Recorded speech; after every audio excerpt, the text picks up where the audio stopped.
இது ஈரானின் ட்ரைலர் மாத்திரமே. மெயின் பிக்சர் இதற்கு பிறகுதான் காண்பிக்கப்பட போகின்றது. பழைய சோற்றினால் அடிவாங்கும் அடிமை அரபுகளும் அமெரிக்காவும் இஸ்ரேலி ஆக்கிரமிப்பும் ஈரானினுடைய தரமான தாக்குதல் போர்க்கள உத்தியும் தயார் செய்து வைக்கப்பட்டிருக்கக்கூடிய விசேட தரமான விருந்துகளும் மிஷன் கம்ப்ளீட் செய்யப்பட்ட ஈராக்கிய குர்திஸ்தான் அமெரிக்க கட்டளை தளமும் பக்தாத் விமான நிலையத்திற்கு அருகாமையில் இருக்கக்கூடிய அமெரிக்க கட்டளை தளமும் இலக்கு வைக்கப்பட்ட ஜோர்டானில் இருக்கக்கூடிய அமெரிக்க தூதரகமும் தோல்வியடைந்த இஸ்ரேலி ஆக்கிரமிப்பின் படுகொலை தாக்குதல்களும் ஹிஸ்புல்லா இராணுவத்தின் தாக்குதல்களும் இஸ்ரேலி ஆக்கிரமிப்பின் உச்ச வான்வழி தாக்குதல்களும் பஹ்ரைனில் மீண்டும் ஹோட்டல் ஒன்றை இலக்கு வைத்து ஈரான் மேற்கொண்ட ட்ரோன் தாக்குதல்களும் கொத்தாக தட்டி தூக்கப்பட்ட 2 அமெரிக்க அதிகாரிகளும் ஆப்ரஹாம் லிங்கன் போர்க்கப்பலோடு மோதலில் ஈடுபட்ட ஈரானிய கடற்படைகளும் ஹெர்முஸ் ஜலசந்தி பிரதேசத்தில் தொடர்ச்சியாக இலக்கு வைக்கப்படும் எண்ணெய் கப்பல்களும்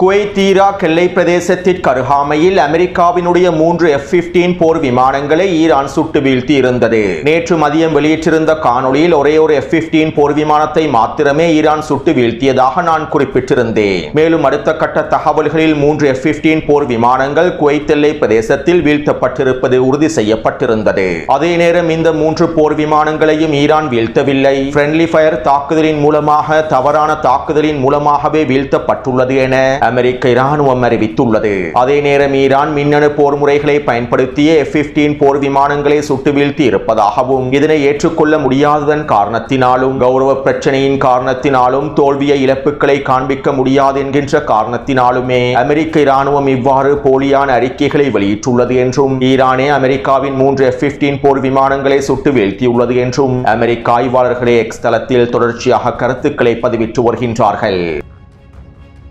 அடுத்து கத்தார் எல்லை பிரதேசத்திற்குள்ளே நுழைந்த ஈரானின் Su-24 போர் விமானங்களை நாங்கள் சுட்டு வீழ்த்தியுள்ளோம் என கத்தாரினுடைய பாதுகாப்பு அமைச்சகம் அறிக்கைகளை வெளியிட்டுள்ளது. மேலும் கத்தாரினுடைய இந்த அறிவிப்பை கேட்டு ஈரானிய இராணுவ தலைமைகள் விழுந்து சிரித்திருப்பார்கள். கத்தாரின் LNG எரிவாயு தளத்தை இலக்கு வைத்து ஈரான் தாக்குதல்களை மேற்கொண்டதனால் இதற்கு பதிலடியாக நாங்கள் ஏதாவது அறிவிப்புகளை வெளியிட வேண்டும் என்பதற்காகவே கத்தாரி அரசாங்கம் இந்த அறிவிப்புகளை வெளியிட்டுள்ளது. மேலும் தைரியம் இருந்தால் கத்தாரி அரசாங்கம் இந்த விமான சுட்டு வீழ்த்தியதற்கான காணொளிகளை வெளியிட வேண்டும் என்றும் ஈரானிய ஆய்வாளர்கள் சமூக ஊடக வலைத்தளங்களில் கருத்துக்களை பதிவிட்டு வருகின்றார்கள். அடுத்து நேற்று மதியம் ஈரான் பீர்ஷேபா பிரதேசத்தை இலக்கு வைத்து அதிரடியான ஏவுகணை தாக்குதல்களை மேற்கொண்டிருந்தது. இதன்போது பீர்ஷேபா பிரதேசத்தில் இருக்கக்கூடிய இஸ்ரேலி ஆக்கிரமிப்பின் உளவுத்துறை கட்டிடம் ஒன்று இலக்கு வைக்கப்பட்டிருந்தது. இந்த தாக்குதலில் குறித்த கட்டிடமானது முழுமையாக தரைமட்டமாக்கப்பட்டுள்ளது. மேலும் இந்த தாக்குதலிலே கொல்லப்பட்டவர்களுடைய எண்ணிக்கையானது 15ஆக உயர்ந்திருப்பதாகவும் தற்போது தகவல்கள் வெளியாகியுள்ளன. மேலும் பீர்ஷேபா பிரதேசத்திலே ஈரான் மேற்கொண்டிருந்த தாக்குதல் தொடர்பான காணொளிகளை நேற்று மதியமே டெலிகிராம் சேனலில் பதிவிட்டிருந்தேன். அத்தோடு பீர்ஷேபா பிரதேசத்தை இலக்கு வைத்து ஈரான் துல்லியமான தாக்குதல்களை மேற்கொண்டதற்கு பின்பு ஈரானிய IRGC இராணுவம் அறிக்கைகளை வெளியிட்டிருந்தது. நாங்கள் நெட்டன்யாகுவின் அலுவலகத்தை இலக்கு வைத்து தாக்குதல்களை மேற்கொண்டுள்ளோம். மேலும் நெட்டன்யாகு எங்கிருக்கின்றார் என தேடி பாருங்கள், அவரை காணவில்லை என ஈரானிய IRGC இராணுவம் அறிக்கைகளை வெளியிட்டிருந்தது. நெட்டன்யாகுவின் அலுவலகம் ஜெருசலம் பிரதேசத்திலேயே காணப்படுகின்றது. இருப்பினும் பீர்ஷேபா பிரதேசத்தில் இருக்கக்கூடிய உளவு தளத்தை இலக்கு வைத்து தாக்குதல்களை மேற்கொண்டதற்கு பின்பு ஈரானிய IRGC இராணுவம் நெட்டன்யாகுவை இலக்கு வைத்து தாக்குதலை மேற்கொண்டதாகவும் நெட்டன்யாகு உயிரோடு இருக்கின்றாரா என்றும் கேள்விகளை எழுப்பியிருந்தது. உண்மையில் IRGC இராணுவத்தினுடைய இந்த அறிக்கைகள் ஒரு உளவியல் ரீதியான தாக்கத்தை ஏற்படுத்தக்கூடிய அறிக்கையாகும். காசாவிலே ஹமாஸின் தலைவர்களை நாங்கள் படுகொலை செய்துவிட்டோம் என இஸ்ரேலி ஆக்கிரமிப்பு அறிவிக்கும். இஸ்ரேலி ஆக்கிரமிப்பின் இந்த அறிவிப்பை தொடர்ந்து குறித்த தலைவரின் நெருங்கியவர்கள் அவரை தொடர்பு கொள்வார்கள். இதன் மூலமாக குறித்த தலைவர் தொடர்பான உளவு தகவல்களை இஸ்ரேலி ஆக்கிரமிப்பு பெற்றுக்கொள்ளும். இதற்கு பிறகு உண்மையாகவே குறித்த தலைவரை இலக்கு வைத்து தாக்குதல்களை மேற்கொள்ளும். இதே போன்ற ஒரு உளவியல் ரீதியான தந்திரத்தையே ஈரானிய IRGC இராணுவத்தினரும் மேற்கொண்டிருந்தார்கள். பீர்ஷேபா பிரதேசத்தை இலக்கு வைத்து தாக்குதல்களை மேற்கொண்டுவிட்டு நெட்டன்யாகு தொடர்பான உளவியல் ரீதியான தாக்கத்தை ஏற்படுத்தக்கூடிய கருத்துக்களை வெளியிட்டிருந்தார்கள். நெட்டன்யாகு தொடர்பான சில தகவல்களை பெற்றுக் கொள்வதற்காகவும் இஸ்ரேலி ஆக்கிரமிப்பு இராணுவத்தினுடைய நடவடிக்கைகள் தொடர்பான சில உளவு தகவல்களை கண்காணிப்பதற்காகவுமே ஈரானிய IRGC இராணுவம் இவ்வாறு செயற்பட்டுள்ளது. மேலும் இதற்கமைவாகவே IRGC இராணுவத்தின் அறிக்கைகளை தொடர்ந்து நெட்டன்யாஹூ தாக்குதல்கள் மேற்கொள்ளப்பட்ட பிரதேசத்தினை பார்வையிடுவதற்கு களமிறங்கியிருந்தார். 24 மணித்தியாலங்களுக்கு மேலாக வெளியில் வராத நெட்டன்யாஹூ IRGC இராணுவத்தினுடைய அறிக்கைகளுக்கு பின்பே ஊடகங்களுக்கு காட்சி அளித்தார். எனவே இவை அனைத்தும் யுத்த களத்தில் பயன்படுத்தக்கூடிய சில உத்திகளாகும். ஆனால் போர்க்களம் தொடர்பான சரியான புரிதல் இல்லாத அறிவில்லாத பல இந்திய ஊடகங்கள் ஈரானிய IRGC இராணுவத்தின் தகவல்களை வெளியிட்டு நெட்டன்யாஹூ இலக்கு வைக்கப்பட்டு விட்டதாகவும் நெட்டன்யாஹூ கொல்லப்பட்டு விட்டதாகவும் செய்திகளை வெளியிட்டிருந்தார்கள். மேலும் இதை பின்பற்றி பல ஊடகங்களும் செய்திகளை வெளியிட்டிருந்தன. மேலும் தற்போது அதிகளவான போலி செய்திகள் வெளியாகிய வண்ணம் இருக்கின்றன. ஈரானுக்கு ஆதரவான பல போலி செய்திகளும் வெளியிடப்படுகின்றன. இவ்வாறு ஈரானுக்கு ஆதரவாக வெளியிடப்படக்கூடிய போலி செய்திகள் உண்மையில் ஈரானுக்கான ஆதரவை வெளிப்படுத்தவில்லை. இது திட்டமிட்டு ஈரானினுடைய தாக்குதல்களையும் நிலைப்பாடுகளையும் குறைமதிப்பிற்கு உட்படுத்தும் வகையிலேயே இந்த போலி பிரச்சாரங்கள் மேற்கொள்ளப்படுகின்றன. அதாவது எதிரிகள் மூலமாக ஈரானினுடைய நிலைப்பாடுகளை குறைமதிப்பிற்கு உட்படுத்துவதற்காகவே இவ்வாறு ஈரானுக்கு ஆதரவான போலி செய்திகளும் திட்டமிட்டு வெளியிடப்படுகின்றன. எனவே இந்த போலி செய்திகளுக்கு பின்னால் இருக்கக்கூடிய உண்மையான நிலைமைகளை நாங்கள் தெளிவாக புரிந்து கொள்ள வேண்டும். அடுத்து இரவு நடைபெற்ற ஊடக சந்திப்பில் அமெரிக்க போர் அமைச்சர் பீட் ஹெக்ஸத் இவ்வாறு தெரிவித்தார். நாங்கள் ஈரானுக்கு எதிரான போரை ஆரம்பிக்கவில்லை, ஆனால் டொனால்ட் ட்ரம்ப் தான் இந்த போரை முடித்து வைப்பார். மேலும் ஈரானுக்கு எதிரான போர் ஆட்சி மாற்றத்தை ஏற்படுத்தக்கூடிய போராக நாங்கள் கூறவில்லை, ஆனால் ஈரானுக்குள்ளே தற்போது ஆட்சி மாறிவிட்டது என அமெரிக்க போர் அமைச்சர் பீட் ஹெக்ஸத் கருத்துக்களை வெளியிட்டிருந்தார். கடந்த 2 நாட்களாக ஈரான் மேற்கொள்ளக்கூடிய தாக்குதல்களை சமாளிக்க முடியாமல் சர்வதேச ரீதியில் பங்குச் சந்தையிலும் பொருளாதாரத்திலும் ஏற்பட்டிருக்கக்கூடிய அழுத்தங்களை சமாளிக்க முடியாமல் மன அழுத்தத்தினால் பாதிக்கப்பட்டே இவ்வாறு டொனால்ட் ட்ரம்பினுடைய நிர்வாக தலைவர்கள் டொனால்ட் ட்ரம்பினுடைய அமைச்சர்கள் புலம்பல்களை வெளியிடுகின்றார்கள். அடுத்து அமெரிக்க இராணுவத்தினுடைய கூட்டு தலைமை அதிகாரி ஜெனரல் டென் கெயின் இவ்வாறு தெரிவித்தார். இந்த போரிலே ஈரான் மேற்கொண்டு வரக்கூடிய பதிலடி தாக்குதல்களை நாங்கள் எதிர்பார்க்கவில்லை. மேலும் இந்த போரினுடைய நீளம் நாங்கள் நினைத்ததை விட அதிகமாகவே இருக்கப் போகின்றது. இதனால் இனி வரக்கூடிய நாட்களில் அமெரிக்க இராணுவத்தில் அதிகளவான உயிரிழப்புகள் ஏற்படுத்தப்படலாம் என்றும் கூட்டுப்படை தளபதி ஜெனரல் டென் கெயின் தெரிவித்தார்.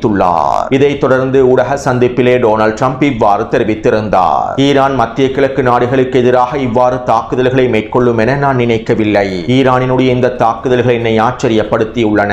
இருப்பினும் நாங்கள் எங்களுடைய வேலையை முழுமையாக முடிப்போம். இன்னும் நாங்கள் ஈரானுக்குள்ளே முழுமையான தாக்குதல்களை மேற்கொள்ளவில்லை. இனி வரக்கூடிய நாட்களில் ஈரானுக்குள்ளே அதிகளவான தாக்குதல்களை மேற்கொள்வோம். இந்த போரை விரைவாக முடிவுக்கு கொண்டு வருவதற்கே நான் விரும்புகின்றேன் என டொனால்ட் ட்ரம்ப் கருத்துக்களை வெளியிட்டிருந்தார். அதாவது ஈரானின் தாக்குதல் சமன்பாடுகளினால் டொனால்ட் ட்ரம்ப் உச்சகட்டமான அழுத்தத்திற்குள் தள்ளப்பட்டுள்ளார். இந்த போரினுடைய ஆரம்பத்திலேயே நான் இவை தொடர்பாக குறிப்பிட்டிருந்தேன். மத்திய கிழக்கு நாடுகளில் இருக்கக்கூடிய அமெரிக்க நலன்களுக்கு எதிராக ஈரான் இவ்வளவு பெரிய தாக்குதல்களை மேற்கொள்ளாது என்று அமெரிக்கர்கள் நினைத்திருந்தார்கள். மேலும் இதற்கு மாற்றமாகவே ஈரான் தந்திரமாக காய்களை நகர்த்தி வருகின்றது என போரினுடைய ஆரம்பத்திலேயே குறிப்பிட்டிருந்தேன். உண்மையில் ஈரானினுடைய சமன்பாடுகள் டொனால்ட் ட்ரம்பினுடைய கணிப்பீடுகளை அமெரிக்காவினுடைய இஸ்ரேலிய ஆக்கிரமிப்பினுடைய கணிப்பீடுகளை உடைத்து விட்டன. ஈரானினுடைய சமன்பாடுகள் ஆக்கிரமிப்பாளர்களின் சமன்பாடுகளை சிதைத்து விட்டன. அடுத்து ஜியோனிச தலைவர்களின் இந்த கருத்துக்களை தொடர்ந்து ஈரானின் காத்தமல் அன்பியா இராணுவ தலைமையகம் இவ்வாறு தெரிவித்தது. நாங்கள் இன்னும் எங்களுடைய முழுமையான பலத்தை பயன்படுத்தவில்லை. இந்த போரின் ஆரம்பத்தில் நாங்கள் என்ன செய்ய வேண்டுமோ அதை தான் தற்போது செய்து வருகின்றோம். இன்னும் எங்களுடைய முழுமையான தாக்குதல்களை நாங்கள் ஆரம்பிக்கவே இல்லை. மேலும் தற்போது எங்களுடைய முப்படைகளும் தயாராகவே இருக்கின்றார்கள். முன்பை விட தற்போது உறுதியாகவே இருக்கின்றார்கள். மேலும் இந்த போரை படிப்படியாக இழுத்துச் சென்று முழு அளவிலான பிராந்திய போராக மாற்றுவதற்கு நாங்கள் அனைத்து விதமான திட்டங்களையும் வகுத்துள்ளோம். இதற்கமைவாகவே தற்போது நாங்கள் இந்த போரை வழிநடத்தி வருகின்றோம் என ஈரானின் காத்தமல் அன்பியா தலைமையகம் தெரிவித்துள்ளது. அதாவது கடந்த 2 நாட்களாக ஈரான் புரந்து கட்டியது அனைத்தும் ட்ரைலர் மாத்திரம்தான். இதற்கு பிறகுதான் மெயின் பிக்சரே காண்பிக்கப்பட போகின்றன. மேலும் இவை தொடர்பாக ஈரானிய ஆய்வாளர் ஒருவர் இவ்வாறு தெரிவித்துள்ளார். அதாவது தாக்குதல் போர் தான் அமெரிக்காவுக்கும் இஸ்ரேலிய ஆக்கிரமிப்புக்கும் எதிரான ஈரானின் போர் யுக்தியாகும். இதற்காக தற்போது ஈரான் யுத்த களத்திலே 3 வழிமுறைகளை பயன்படுத்துகின்றது. ஒன்று, கண்காணிப்புகளை முடக்குவதற்காக ஒட்டுமொத்த ரேடர் கருவிகளையும் இன்னும் சில முக்கியமான கண்காணிப்பு அமைப்புகளையும் ஈரான் முழுமையாக தரைமட்டமாக இரண்டாவது, மலிவான ட்ரோன்களையும் பழைய ஏவுகணைகளையும் பயன்படுத்தி எதிரியின் வான் பாதுகாப்பு ஏவுகணைகளை முழுமையாக வீணாக்குகின்றது.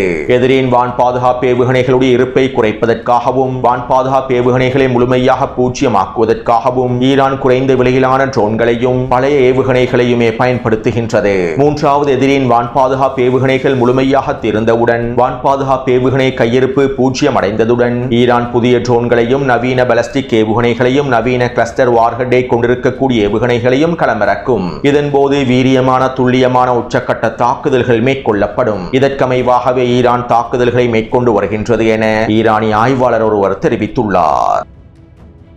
எனவே ஈரான் தற்போது முதலாவது மற்றும் இரண்டாவது வழிமுறைகளையே மேற்கொண்டு வருகின்றது. மத்திய கிழக்கில் இருக்கக்கூடிய ஒட்டுமொத்த அமெரிக்க ராடர் தளங்களையும் கண்காணிப்பு கருவிகளையும் மிக முக்கியமான தளங்களையும் முழுமையாக தரைமட்டமாக்கி வருகின்றது.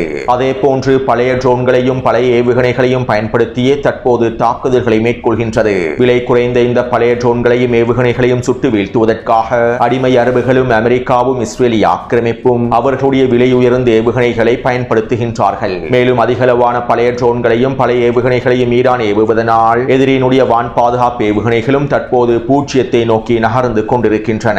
இன்னும் 3 நாட்களுக்குள்ளே அடிமை அரபு நாடுகளில் இருக்கக்கூடிய ஒட்டுமொத்த வான் பாதுகாப்பு ஏவுகணைகளும் தீர்ந்துவிடும். அதே போன்று இஸ்ரேலிய ஆக்கிரமிப்பிடம் இன்னும் 70% வான் பாதுகாப்பு ஏவுகணைகள் இருப்பதாக தெரிவிக்கப்படுகின்றது. மேலும் இந்த வான் பாதுகாப்பு ஏவுகணைகள் மூலமாக இன்னும் 2 வாரங்களுக்கு மாத்திரமே தாக்குப்பிடிக்க முடியும் என இஸ்ரேலிய ஆக்கிரமிப்பு ஆய்வாளர்களும் குறிப்பிட்டுள்ளார்கள். அதே நேரம் ஹிஸ்புல்லா இராணுவத்தினர் ஆயிரக்கணக்கான பழைய ஏவுகணைகளை இஸ்ரேலிய ஆக்கிரமிப்புக்கு எதிராக ஏவினால் இன்னும் 1 வாரத்திற்குள்ளேயே இஸ்ரேலிய ஆக்கிரமிப்பின் வான் பாதுகாப்பு ஏவுகணைகள் தீர்ந்துவிடும். மேலும் இவ்வாறு அமெரிக்காவினுடைய இஸ்ரேலிய ஆக்கிரமிப்பினுடைய வான் பாதுகாப்பு ஏவுகணைகள் முழுமையாக தீர்ந்ததற்கு பின்பே ஈரான் அதனுடைய அடுத்த கட்ட தாக்குதல்களை மேற்கொள்ளும். ஈரானிடம் இருக்கக்கூடிய புதிய ட்ரோன்களையும் நவீன பாலிஸ்டிக் ஏவுகணைகளையும் நவீன கிளஸ்டர் வார்ஹெட்டை கொண்டிருக்கக்கூடிய அதிநவீன ஏவுகணைகளையும் முழுமையாக களமிறக்கும். இஸ்ரேலிய ஆக்கிரமிப்பிலும் அடிமை அரபுகளில் இருக்கக்கூடிய அமெரிக்க தளங்களிலும் உச்சக்கட்ட வீரியமான தாக்குதல்களை மேற்கொள்ளும்.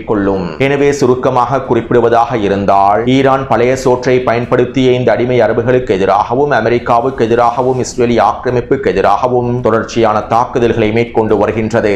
மேலும் இவர்களுக்கான விருந்துகளின் வழங்கப்படவில்லை. விருந்துகள் முழுமையாக தயார் நிலையில் வைக்கப்பட்டுள்ளன. பழைய சோற்றில் அடிவாங்கி பலவீனம் அடைந்ததற்கு பின்பே ஈரான் இவர்களுக்கான விருந்தை வழங்கும்.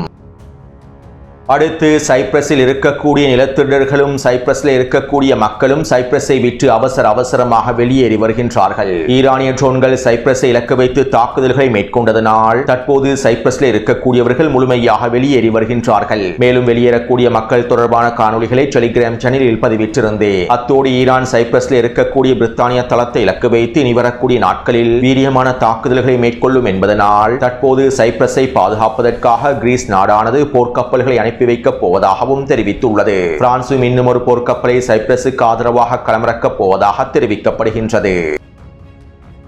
அடுத்து ஈராக் எதிர்ப்பு குழுக்கள் குர்திஸ்தான் பிரதேசத்தில் இருக்கக்கூடிய அமெரிக்க இராணுவ கட்டளை தளத்தில் அவர்களுடைய மிஷனை கம்ப்ளீட் செய்துள்ளார்கள். குறித்த அமெரிக்க கட்டளை தளத்தில் இருக்கக்கூடிய ஒட்டுமொத்த ராடர் கருவிகளும் மிக முக்கியமான தளங்களும் முழுமையாக தரைமட்டமாக்கப்பட்டு விட்டதாக தெரிவித்துள்ளார்கள். அதே போன்று பக்தாத் விமான நிலையத்திற்கு அருகாமையில் இருக்கக்கூடிய விக்டோரியா தளத்தில் இருக்கக்கூடிய ராடர் கருவிகளும் ஏனைய அமைப்புகளும் முழுமையாக தரைமட்டமாக்கப்பட்டு விட்டன. இப்படியான நிலைமையிலேயே நேற்றிரவு ஈராக்கிய எதிர்ப்பு குழுக்கள் ஜோர்டானில் இருக்கக்கூடிய அமெரிக்க தூதரகத்தை இலக்கு வைத்து தாக்குதலை மேற்கொண்டிருந்தார்கள். இந்த ட்ரோன் தாக்குதல்களை அமெரிக்கா சுட்டு வீழ்த்தி இருப்பதாக தெரிவிக்கப்படுகின்றது. இருப்பினும் இனி வரக்கூடிய மணித்தியாலங்களில் ஈராக்கிய எதிர்ப்பு குழுக்கள் ஜோர்டானில் இருக்கக்கூடிய தளங்களுக்கு எதிராகவும் அமெரிக்க தூதரகத்திற்கு எதிராகவும் தொடர்ச்சியான தாக்குதல்களை மேற்கொள்வார்கள் என எதிர்பார்க்கப்படுகின்றது. அடுத்து ஓமான் வளைகுடா பிரதேசத்திலே ஆப்ரஹாம் லிங்கன் போர்க்கப்பலோடு ஈரானிய கடற்படையினர் 3 மணித்தியாலங்களுக்கு மேலான மோதலில் ஈடுபட்டிருப்பதாக தெரிவிக்கப்படுகின்றது. இந்த மோதல்களை தொடர்ந்து ஆப்ரஹாம் லிங்கன் போர்க்கப்பலானது அது நிலை கொண்டிருந்த பிரதேசத்திலிருந்து பின்வாங்கி இருப்பதாகவும் தெரிவிக்கப்படுகின்றது. அத்தோடு ஹெர்முஸ் ஜலசந்தி பிரதேசத்தில் ஈரான் தொடர்ச்சியாக எண்ணெய் கப்பல்களை இலக்கு வைத்து தாக்குதல்களை மேற்கொண்டு வருகின்றது. நேற்றிரவும் இன்னும் ஒரு எண்ணெய் கப்பலை இலக்கு வைத்து ஈரான் தாக்குதல் ஒன்றை மேற்கொண்டுள்ளது. அடுத்து பஹ்ரைனில் இருக்கக்கூடிய இன்னும் ஒரு ஹோட்டல் ஒன்றை இலக்கு வைத்து ஈரான் ட்ரோன் தாக்குதல்களை மேற்கொண்டுள்ளது. இந்த ட்ரோன் தாக்குதலிலே குறித்த ஹோட்டலில் இருக்கக்கூடிய அமெரிக்காவினுடைய 2 முக்கிய அதிகாரிகள் படுகாயமடைந்திருப்பதாக தெரிவிக்கப்படுகின்றது. மேலும் இந்த தாக்குதலை தொடர்ந்து குறித்த ஹோட்டலில் பதுங்கியிருந்த அமெரிக்க அதிகாரிகளும் சிப்பாய்களும் தெரித்து ஓடியுள்ளார்கள். மேலும் ஈரான் பஹ்ரைனின் தலைநகரில் இருக்கக்கூடிய ஒவ்வொரு ஹோட்டல்களையும் கண்காணித்து வருகின்றது. அடுத்த கட்டமாக அமெரிக்க சிப்பாய்கள் பதுங்கியிருக்கக்கூடிய பல ஹோட்டல்கள் இலக்கு வைக்கப்படலாம் என்றும் தெரிவிக்கப்படுகின்றது. அதே போன்று ஐக்கிய அரபு அமீரகத்தில் இருக்கக்கூடிய அதிகளவான அமெரிக்க சிப்பாய்களும் அதிகாரிகளும் கட்டளை தளபதிகளும் பயணிகள் விமானத்தின் மூலமாக தப்பிச் சென்றிருப்பதாக தகவல்கள் வெளியாகியுள்ளன. நேற்று மாலை வேளையில் ஐக்கிய அரபு அமீரகத்திலிருந்து 2 பயணிகள் விமானம் புறப்பட்டுள்ளன. அமெரிக்காவின் முழுமையான பாதுகாப்போடே குறித்த விமானம் புறப்பட்டிருப்பதாகவும் இதற்குள்ளே மிக முக்கியமான அமெரிக்க கட்டளை தளபதிகளும் அதிகாரிகளும் இருப்பதாகவும் தெரிவிக்கப்படுகின்றது. அடுத்து ஹிஸ்புல்லா இராணுவத்தினர் வடக்கு இஸ்ரேலை இலக்கு வைத்து ஏவுகணை தாக்குதல்களையும் ட்ரோன் தாக்குதல்களையும் மேற்கொண்டு வருகின்றார்கள். இருப்பினும் ஹிஸ்புல்லா இராணுவத்தினுடைய தாக்குதல்கள் பெரிய அளவிலான தாக்குதல்களாக இருக்கவில்லை. அதே நேரம் இஸ்ரேலிய ஆக்கிரமிப்பு லெபனானிலே உச்சக்கட்ட தாக்குதல்களை மேற்கொண்டு வருகின்றது. கடந்த 24 மணித்தியாலங்களுக்குள் லெபனானுக்குள்ளே பல கட்டிடங்கள் வீழ்த்தப்பட்டுள்ளன. கிட்டத்தட்ட 40க்கும் அதிகமான தாக்குதல்கள் மேற்கொள்ளப்பட்டுள்ளன. அதே நேரம் இஸ்ரேலிய ஆக்கிரமிப்பு லெபனானுக்குள்ளே மேற்கொண்டிருந்த படுகொலை தாக்குதல்கள் தோல்வியடைந்திருப்பதாக தற்போது தகவல்கள் வெளியாகியுள்ளன. ஹிஸ்புல்லா இராணுவத்தின் முக்கியமான தலைவர்கள் இலக்கு வைத்து மேற்கொள்ளப்பட்ட தாக்குதல்கள் தோல்வியில் முடிவடைந்துள்ளன. மேலும் ஹிஸ்புல்லா இராணுவத்தின் முக்கியமான தலைவர்கள் தற்போது பாதுகாப்பாக இருப்பதாகவும் தெரிவிக்கப்படுகின்றது. எனவே இந்த காணொளி தொடர்பான கருத்துக்களை பதிவிடுங்கள். அடுத்த காணொளியை விரைவாக பதிவிடுகின்றேன். தொடர்ந்தும் என்னுடன் இணைந்திருங்கள். நன்றி, வணக்கம்.